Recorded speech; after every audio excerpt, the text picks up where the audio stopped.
What's up? It's your boy Big Reg, and we are back finally. Holy smokes, folks. 2023 season. You might have been wondering, what's going on? Well, let's be honest. I had to serve a self-imposed 3-game suspension. I got a call from DPS, said they were investigating me for some previous crimes from my freshman year. I said, what's going on?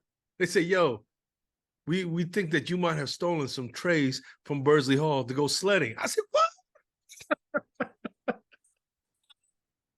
Anywho, we had back and forth all summer.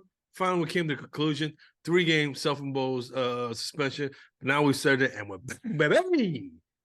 Joining me tonight, post-suspension, the one, the only, producer Jay Bizzle. Holy smokes, this dude is out here in the desert. This boy is living crazy. Look at them. Look at them guns. Oh, my goodness gracious. There's no guns on that. My doctor told me I had to lose 40 pounds in 6 months. But anyways, wow, only a 3-game self-imposed suspension for taking trays from the dining hall, huh? Hey, we stormed to go sledding up on North Campus. I'm not going to say, well, let me walk that back just a little bit. Supposedly, some people had been doing that, and they suspected me and my hallmates of doing the same thing, but I neither confirm nor deny. I don't remember. This is so long ago. Who could tell, okay? Who could tell?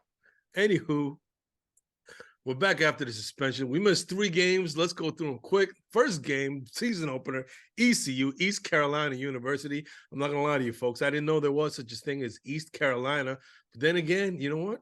I can't blame them. We got Central Michigan, Western Michigan, Eastern Michigan, Michigan Tech, Michigan State, and the University of Michigan. So you know what? If the Carolinas want to go North Carolina State, North Carolina, and East Carolina, more power to them, okay? South Carolina, I don't know if there's a West Carolina either. Oh, did I say South Carolina? I forgot South Carolina. Hey, let's lift that glass to them cocks, huh? Those Gamecocks. Oh, they sure are game. Anywho, moving along, the ECU Pirates that came to town. You know what? What can we say about the game? JJ played well. You know, the running game was getting up to speed a little bit. You know what I mean? And the defense did what the defense did. I mean, it was ECU. I don't want to say nothing bad about them, you know. But they played the part. So I lift my glass to ECU. It was a 30-3 shellacking. They only scored on a last-second field goal. Yeah, I mean, the defense did the job, and the offense was getting warmed up. Second game, who do we have? None. LB. Exactly, the running Rebs of UNLV. Holy smokes. If you had told me 20 years ago that UNLV was going to play Michigan, it was going to be Larry Johnson, Stacey Augmon, Anderson Hunt, Greg Anthony versus, Jalen Rose, Chris Webber, Big Nook, Juwan Howard, Ray Jackson, and Jimmy King. What a matchup that would have been. What a matchup indeed. But no, this was not that at all. This was a one-sided shellacking, once again, by the Michigan Wolverines on an overmatched opponent. They did what they were supposed to do. They didn't cover the spread, though. So, tough luck to all of us bettors out there. 35-7 shellacking. Again, the opponent only scoring in single digits. There you go. The defense doing the deed, the offense still working out the kinks. I don't want to say what kinks those are, but we all kind of know what kinks were coming. Because third game, holy smokes, Bowling Green, BGSU. We played more like BS. Holy smokes. What was going on with that game? You know what I mean? A lot of people were coming in with a lot of doubts, you know what I mean? Especially from, I don't want to say, but I heard a little bit of rumblings from Iowa City saying, if you know what I mean. You know what I'm saying? After that game. Oh. But the Michigan Wolverines pulled it off. They did enough to get it done. And the Hawks got shut down. 31-6, another single-digit effort from the opponent. I'm telling you, the defense is doing the defense stuff. Hold on a second. I think I might have spilled some beer. Holy smokes. And we're back. Holy smokes. Disaster averted. I raised my course like that. BGSU, after that game, there was a lot of questions going into the Big Ten season because of one man and one man alone, J.J. McCarthy. What happened there? What happened in that game? It was kind of reminiscent of a little bit of the TCU game where it's Bad throws and bad positions and a lot of forcing things. I'll just say this. There was a lot of people squawking a lot after that game. But all those things could have been remedied with this past game against the one, the only Rutgers University. Oh man, if you've been a fan of this show from the very beginning, you know I have a special place in my heart for the Rutgers University Scarlet Knights, who play at none other than Shea Stadium in Piscataway, New Jersey. So I raise my glass to them. And their athletic department. Oh my goodness gracious, that grift! Holy smokes! You want to talk about it? Anywho, people making millions off of that, but none of them being the student athletes. So, anywho, I can't raise my glass to that. I can't raise my glass to crime. So let me put my glass down. I put my glass down to crime. Okay. Wow. Anyway, moving along, Rutgers was going to be the first real test, let's be honest, of this whole season. In a lot of ways, people were saying that they were like a bizarro version of Michigan. Yeah. Would you agree? Yes. Strong running game, right? Strong along the lines, mobile quarterback that did well throwing on the run, et cetera, et cetera, et cetera. Yeah. But the level of it was a lot different. It was like seeing like if you go to the supermarket and you want to get Frosted Flakes, you want to see Tony the Tiger, you know what I'm saying? But then you get the generic Kroger brand. Instead of Tony the Tiger, they got like Leo the Lion. You know what I'm saying? It's just a little bit off brand. Is similar, but it's definitely not the same. It's not the same. Would you agree or would you not? Producer Jay Biscuit? I think you could clearly tell that after probably the first quarter, it just started to like separate the wheat from the chaff. So that was good to see. And finishing off 31-7 again, another opponent only scoring single digits, just shows to a lot of people, one, this defense is going to keep this team in games, and two, that despite some of the troubles that happened, it was good to see the offensive play calling dialing up something a little bit different. JJ runs for like 50 plus yards, gets those crucial first downs, massive play fakes. I mean, they didn't even know that JJ had the ball. Yes. So that I felt like that Rutgers game, it did prove things. It also didn't prove that things were getting even better. I think the running game still has issues, but I don't know. Well. I'll beg to differ on just half of that statement. I think one half of the running game being Blake Corum is rounding into form. I think the other half of the equation, though, being Donovan Edwards, there's still, I don't know if he's dealing with injuries or whatnot, or if he's still a little bit out of sync. You know what I'm saying? But, until I see that big home run hit from Donovan, I'll reserve judgment just a little bit. You know what I'm saying? I'm not saying he's playing poorly. There was a couple times, and when he was supposed to be blocking for pass protection and whatnot, missed a couple of times, so he didn't do a good job. But I won't say that he's struggling just yet. I'll just say that he hasn't shined brightly just yet. So I'll leave it at that.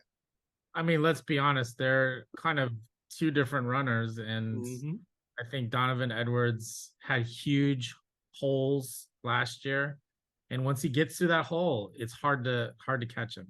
That's true. Home run hitter and be the home run hitter. But if you can't get through the holes, what are you gonna do? Well, one guy knows for sure, I'm just gonna keep churning my legs and keep moving forward, and that pile just continues to go. Another guy seems to get hit and then just falls down. Well, like I said, I don't want to sound the alarm just yet on Dino. I'll just say that, we're just waiting patiently. We're waiting patiently for him to do his thing and deliver those moonshots in the coming weeks. So I lift my glass to Dino. Don't put your head down. Keep your head up. Keep working. Keep grinding, brother, and keep on getting better. Hey, he's catching those balls out of the backfield though, and he is.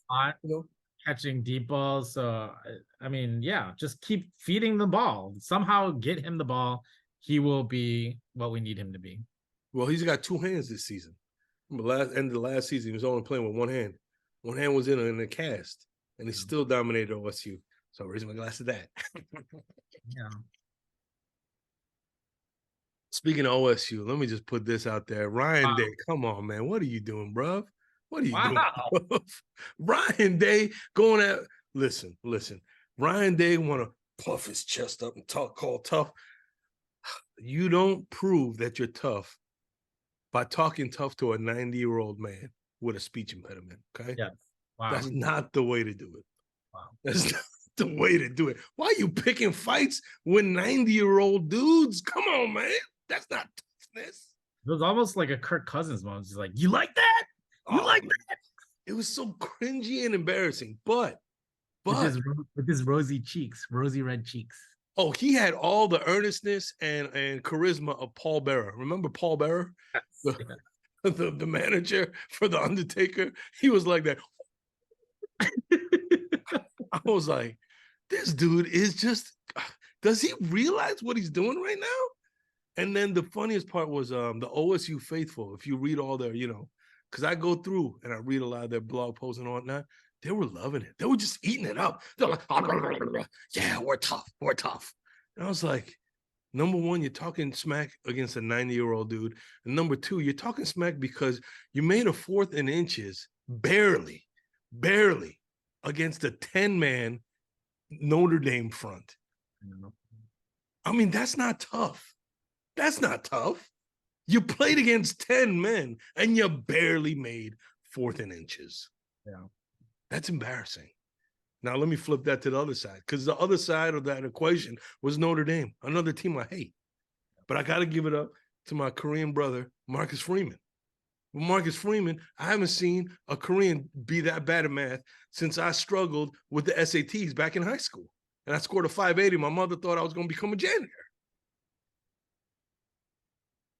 He's not the one who's supposed to math wrong and only put 10 defenders on the field for the most critical play of the game. He's not the one who's supposed to count the players. Still.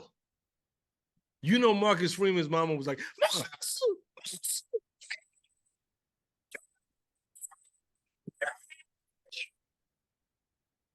I raised my glass to Marcus Freeman's mom because she knew that the math was wrong right away. Wow.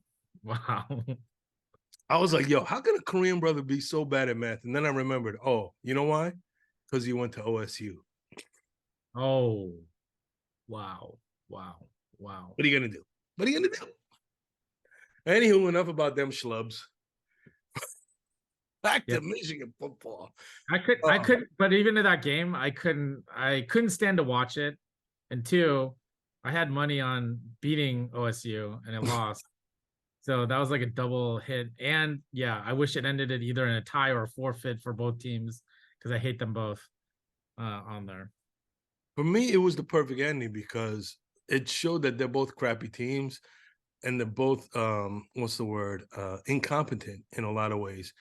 They're lacking toughness, they're lacking this, they're lacking that, et cetera, et cetera. So for me, it was a perfect ending to a perfect day.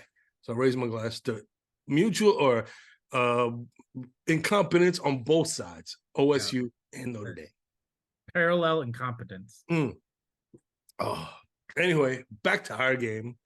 The victory in the Big Ten opener versus Rutgers.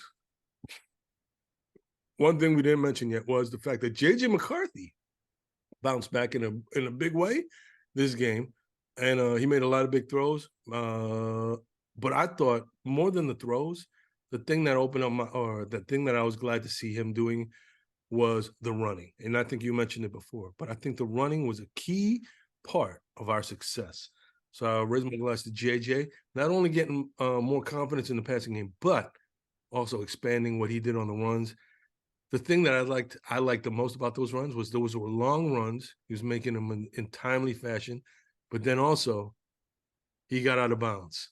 Because a lot of times, JJ, let's not overlook it. Sometimes last year he would get too much hockey player in him and look for the contact. Instead of that, he went out of bounds. He gained the yards that he needed. So I raised my glass to that. Yeah, the only contact I want to see him get is from Harbs, like slapping his like pads and like Whoa. roughing him up before the game to get him motivated. But yeah, it was good to see that have happen. I think Sharon Moore finally just being able to concentrate on play calling and being on the offense settled everyone down. Mm. I felt the line play, it continued to improve. It's not exactly where we want it to be, but it just keeps continuing to improve. I think everyone's in the media is talking about like Miles Hinton on the right side and how they had to take him out second half and he might be injured a little bit. But I think we're getting them to gel. We're getting them to gel a little bit more and more. And Rutgers was 3-0, right? When they're Yep, coming undefeated. yeah, and they were giving fits to the other teams. So I don't think anyone can count this to be like it's just Rutgers. Mm. But I think it was overall a solid win. I felt comfortable all the way through the game, even though they scored first, Oh, which was a killer. But our team rallied and we stopped them, and then we got back and we started scoring. So that was good. But yeah, I have more confidence in our defense right now than our offense. well, I'll just put it this way. The offense, I think, this week made a lot of steps because, like you were saying, this was the first week where all the coaches were back to doing what they normally do. Yeah. You know what I'm saying? Because Sharon Moore wasn't he suspended too for the first game? First game, yeah. Right. And then, he's doing double duty as actually triple duty as O-line coach, offensive coordinator, and head coach. Yeah. So stuff like that. So now having the whole complement back, Coach Harbaugh, Sharon Moore, et cetera, having everybody back doing what they normally do, you could see that the continuity was coming back to the offense as well. So I raised my glass to that. And then the other thing you mentioned, that first possession for Rutgers when they got the touchdown. I mean, basically, Sanistro slipped. Yeah. You know what I'm saying? So Yeah. I wasn't too worried. And then, wouldn't you know, though, I raised my glass to Mikey Sanistro, comes up big again, and he gets a pick six later in the game. I didn't even understand that play. I just saw I didn't either. I was like, wait a minute. I thought the play was then. All of a sudden, he kept running. I was like, what's going on here? Yeah. I was like, they sniffed out the screen and then they went over there. And then all of a sudden, yeah, he's running the other way. And I was like, are they not calling something? And then it scores. But that goes to show you how much of a game changer Sanistro is. Yes. Team rallied off of that. They started crushing them afterwards. And those are the types of players, those are the types of players who are going to define the season. That's like the Charles Woodson. I'm sorry to say it, but he might be almost towards the level of a Charles Woodson, where one play could define. Whoa! He did that with taking the ball out of Stover's hands against OSU, and that yes, that was a huge play. I give you that. But let's pump the brakes before we bestow GOAT level status upon the young man. You know what I'm saying? He's playing great. I won't deny that. He's making big plays, like you said, back in OSU, and also in this game. But let's pump the brakes a little bit. You know what I'm saying? Come on. Interception in the previous games before. Essential tackles in the backfield. He's very versatile in terms of that quarterback for Rutgers. He could probably run for 150 yards himself. He probably could. He's got the talent to do it. That young man's very talented. You know what they did? They stuck Sanistro on him and just made Sanistro spy him all game long, and he couldn't do jack after that. And so kudos to Sanistro. I always thought he was going to be an impact player on offense as a wide receiver. I was bragging to you guys. I watched him in this guy trying to take credit. Come on, man. On there, I said this guy's a game changer. Come on, man. That was the speed and space years. That was the speed and space years. And now he's just killing it on defense. He's just a veteran. He knows how to jump on those plays. I want to see him on offense. I want to see him returning punts, because that other guy's horrible. Whoa! Let's pump the brakes. Come on, he's not that bad. But I want to change. I want to change Sanistro's number from 0 to 00. So that way, when he runs back another touchdown, he can be a 007. You know what I'm saying? God. Oh, God. Get it? A 007. You know what I'm saying? One more time when he runs back a touchdown. Runs back an interception for a touchdown. Speaking of scoring touchdowns by the defense, holy smokes. Cade McNamara, come on, man. Come on, man. I hope Cade McNamara keeps Michigan out of his mouth at this point, because basically the Michigan defense has outscored his offense in the past game. True or untrue? Very true. Michigan defense has 0 scored more points He goes to 0 points. than the Iowa Hawkeyes in that last game. I mean, goodness gracious, Cade, come on, man. We you know, when you departed, we sent you away with love, brother, with love. But you keep, you know, yapping and sniping back at us. I mean, it hurts my feelings a little bit. It hurts my feelings. I just wish you would stop and just look back on your time in Michigan with cherished memories, like we do, like we did. We look back on that You year. got to the college football playoffs. Come on, That's like what I'm saying. you got to pretend like you've been there before, you know? Yeah, so Cade, I hope there's no more bitterness in your heart and that you could look back with fond memories at your time in Michigan. So I raise my glass to that.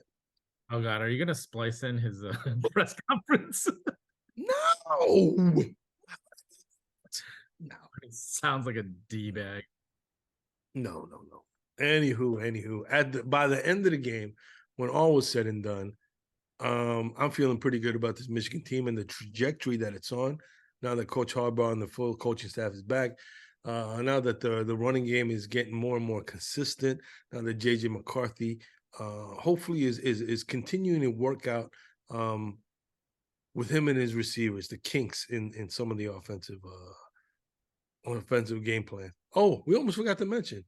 We lift our glass to, how do you pronounce that young man's name? Samaj Morgan. First catch, first touchdown for the University of Michigan. Raise my glass to you, young man. Heck of a game, heck of a job. He was a pleasant surprise in terms of being like the short slot guy, and I appreciate him being able to do that. But there's other wide receivers coming back into health now. But man, that group, right? Roman Wilson, just clutch. He's like the Ronnie Bell of our wide receiver core now. Well, I would just say Ronnie Bell with plus speed. Yeah. Right? More speed. So I raise my glass to you, Roman Wilson. If the ball comes to his area, he will catch the ball. He's a proven blocker. Yeah, he's like fast. I'm just so excited to see what the rest of the season's gonna look like for him. And Loveland had a big catch too. Remember that one? Yeah, Loveland. Yeah, the one where he went up and got it. Like that's. I think we still have him another year, right? He's only a sophomore. Yeah, he's only a sophomore. He's a baby. He's still not shaving yet. That's what I heard. I heard that he's still not shaving yet. Thank God for that. But like Cornelius Johnson, I think it's just a matter of time before. Well, he had that big catch last week. You know, good hands. So I raised my glasses. Cornelius Johnson made the good hands play the game. So yeah, I'm excited to see what happens. And I think, our defense is just going to keep getting better and better. Yeah, I think that's the thing. With this team, the foundation is going to be the defense. The defense is going to keep us in every single game. And then it's just a matter of the offense, just how to say. I think if the offense just plays within themselves, we're going to have a great season. Overall, all 4 games, I felt so much better about the play calling, though, like way more than last year. Well, I said, I was feeling, I'm not going to lie, I was feeling a little uncomfortable until this last game where I saw a little bit more of a JJ running. Because I think JJ running is going to be a huge component going forward. Now, I can admit that, they probably didn't need to run JJ the first couple games, or the first 3 games, I should say. But now, now I think JJ is going to be running a little bit more. And I think it's going to be a good thing. You know what I'm saying? They were biting hard off those edges. They saw the game tape from East Carolina, UMV, Bowling Green, because those guys, they crowded the box, they crashed the edges, and then they were but now because JJ ran, they had to stay off. They had to respect it. Yep. Because he has some long runs. Yeah, 55 yards, man. Just casually 55 yards. Yeah, because like I said, he wasn't getting touched at all. He was just kind of sauntering out of bounds as soon as somebody got close to him. Those are easy yards. You know what I'm saying? Well, before we wrap this up, I got to raise my glass to us because we came up big in our betting. We bet Blake Corum anytime touchdown. We bet a bunch of stuff, a 4-leg parlay. We won a ton of money. Now, when I say a ton of money, I mean like $70 off a $5 bet.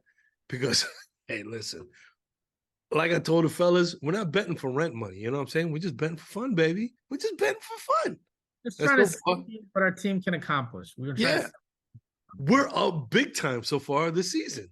We've lost, I think, $15, but we're up over $70. You know what I'm saying? So just off this last bet. Just off of this one bet. And listen, if you want to get in on the action and join us with these parlay bets that we're making on every single Michigan game, we're gonna put the link down below. Click on the link and you get a referral bonus. $75 in free bets for you. You know what I'm saying? So I raise my glass. Wow. Use our referral code from the chat of the Big House. Click, like, subscribe. We'll get you the $200 referral. Like I said, listen. We're not betting for rent money here. You know what I'm saying? We're not a bunch of degenerates. We're just betting for fun, baby. $5 here, $5 there. That's all. You know what I'm saying? And look, last week we hit it big. So I'll raise my glass to hitting it big. Oh gosh, I bet against the spread and it didn't pan out because they got exactly 24 points. See, that's why I stayed away from the spread, because the spread was bad news. But we did bet the under. You know when the only time I was worried about the under was when Sandistro ran it back. I was like, no, that's too fast. We might go over. So I was worried, but thank goodness gracious, we ran it out at the end. We controlled the clock and we just ran it down. So I raised my glass to the University of Michigan for getting us all that shit. Oh man, what a great weekend it turned out to be. You know what I'm saying? I want enough money to go buy myself a cherry pie over at Plum Market. So, jeez, that's a lot of money there. I'm telling you, man, them cherry pies are not cheap. You know what I'm saying? Anywho, oh man, anything else you want to bring up? Yeah, one thing I've been hearing from some other contributors to this program, namely Bagman from Pittsburgh. He's got a lot to say in terms of this team championship worthiness. Definitely not a number 2 team that he said, and also barely in the top 25. So Bagman, I'm calling you out. Get on the show. We need to hear from you because clearly your perceptions and our perceptions are not on the same page about that. I'll tell you why Bagman, in my eyes, is talking crazy. It's because of the level of the play of the defense. Like I said, the offense might not be clicking on all cylinders yet, but the defense, for me, in my eyes, next level. So I raise my glass to that. Oh, anything else? No, but I'm concerned about this basketball team coming up too. Oh my gosh, this guy. We'll save that for later. One last thing I'll bring up. A lot of people, the talk of the entire football season so far has been Coach Prime, Deion Sanders, Colorado Buffaloes. Going that. Listen, I'm just saying, listen. A lot of talk about, what Coach Prime is doing is, and then his team, et cetera, et cetera. There's a lot of hype. But I'll just say this. The University of Michigan coaches have been doing sunglasses and hats for a long time. You know what I'm saying? Okay. You know what I'm saying? The University of Michigan has been doing two-way players winning Heisman trophies for a long time. You know what I'm saying? You know what I'm saying? So all the stuff that where they're hyping up, saying, "Oh man, we had never seen this before in college football." Yeah, we have. Wow. We've seen it at the University of Michigan. You know what I'm saying? Wow. We've seen Chaz Woodson play both ways and special teams, do it all, win a national championship, and win a Heisman Trophy. So I raise my glass to the GOAT, Chaz Woodson. And the University of Michigan, Bo Schembechler has been doing sunglasses and hats for coaches for a long, long time. So I raise my glass to Coach Schembechler. Wow. There's nothing new under the sun, folks. That's all I'm saying. There's nothing new under the sun. You know, I ain't got nothing against Coach Prime and his program, but I'm just saying for the national media, you know, let's give a little credit where credit is due. We've seen this before. Wow, No, am I wrong? someone took it a little personal. I'm not taking anything personal. I'm just saying, you know, there's a lot of hype about this stuff or whatever. We've already seen this narrative, or we've seen this before. That's all. That's all I'm saying. That's all I'm saying. Hey, Anyway. he took his shellacking like a man, and you know, kudos Oh, to getting at least this far in terms of winning the games that he did. But yeah, he's gonna come to the harsh reality that his team is not overall worthy of probably even a bowl game. whoa. I think by the end of the season, they'll be bowl eligible. That's what I think. And that's a heck of achievement. That's a heck of achievement, given the fact that they won one game last season. You know, from going from one win last season to becoming bowl eligible, that's a heck of an achievement. Turning over the entire roster, et cetera, et cetera, et cetera. But anyway, I digress. I think they're doing a great job over there. And just given enough time, we'll see what happens. The only thing where I hope that they don't succeed is in the recruitment of Bryce Underwood. Oh God. You know what I'm saying? But I'm not. Part of me is like, yo, the timing doesn't match line up for us very well. Because we're gonna have Jaden, then we're gonna have Bryce. And I think it's just too close. I think it's gonna be like a JJ Dante Moore situation. You know what I'm saying? Dante Moore is sucking it up at UCLA. Whoa. He was pretty good the first couple games. So let's not say that. Come on. He's only a freshman. So that's the only thing I have a little bit concerned about with the whole Bryce Underwood recruitment, is that the timing, you know, might not sync up just perfectly for them, you know, for us. But we'll see. I don't know. We'll see. Anyways, if you have thoughts about this team and where it's headed, is this championship level or not? Do you agree or disagree with Bagman? Make sure to click like, subscribe, write in the comments down below what you think about this team's potential is. Are we 11-1, 12-0, CFP, championships? Who knows? But we want to hear from you. It's been a while, so write them down in the comments. Let us know. We need fodder for the next episode.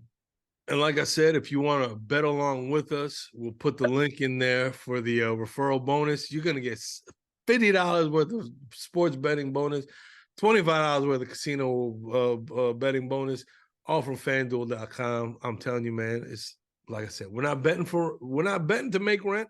We're just betting for fun, baby. It's betting for fun. Gosh, You're going to join in on the fun? Hey, click on that link below. You're going to put in your referral code, aren't you? Who's so quiet? Anywho, it's neither here nor there. I raise my glass to the University of Michigan. Fine job that they've done so far this season, despite the suspension of head coach Jim Harbaugh for the cheeseburgers and whatnot. I'm not gonna lie, I went down to Good Time Charlie's. I had some of them cheeseburgers. I was like, man, somebody gave me these cheeseburgers. Yeah, I would be influenced. You know what I'm saying? Because those are good cheeseburgers. Anywho, raise a glass to the success that they've had so far, the fine work of the young man on that team, and we look forward to the next game versus Nebraska.